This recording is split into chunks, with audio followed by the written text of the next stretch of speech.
నమస్కారం. శ్రీమద్భాగవత్ మహాపురాణం ప్రథమ స్కందము 18వ అధ్యాయం. పరీక్షిత్ మహారాజు శృంగి మహర్షి యొక్క శాపమునకు గురియగుట. 18వ శ్లోకము. సూత ఉవాచ.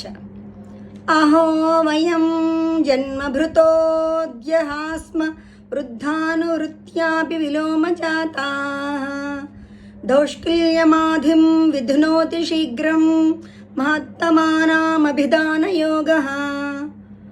19వ శ్లోకము. కుతః పునర్గృణతో నామ తస్య మహత్తమైకాంతపరాయణస్య యోనంతశక్తిర్భగవాననంతో మహద్గుణాత్వద్య మనంతమాహుః.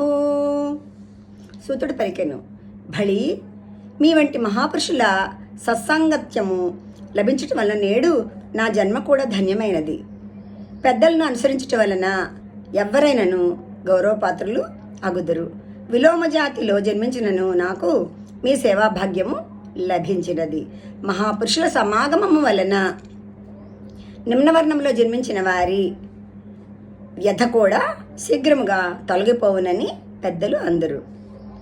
మీరు పరమ భాగవతోత్తములు, సంతతము భగవన్నామస్మరణ చేయుచుండువారు. ఇంకా మీ విషయంలో వేరుగా చెప్పవలసింది ఏమున్నది? భగవంతుని శక్తి అనంతము. ఆయన స్వయముగా అనంతుడు, అనంత కళ్యాణ గుణ సంపన్నుడు. కావుననే ఆయన అనంతుడు అని అందరు. 20వ శ్లోకము. ఏతావతాళం నను సూచితేన గుణైర సామాన్య నతిశాయనశ్య హిత్తేతరాన్ ప్రార్థయతో విభూతి యస్యాంఘ్రిరేణుం యుతే నభీప్సో. అనంత కళ్యాణ గుణ సముపేతలలో శ్రీ మహావిష్ణుతో సమానమైన వారు ఎవ్వరునూ లేరు. ఇంకా ఆయన కంటే అతుకుడు ఎవడుండును అని ఈ మాత్రము చెప్పిన చాలును.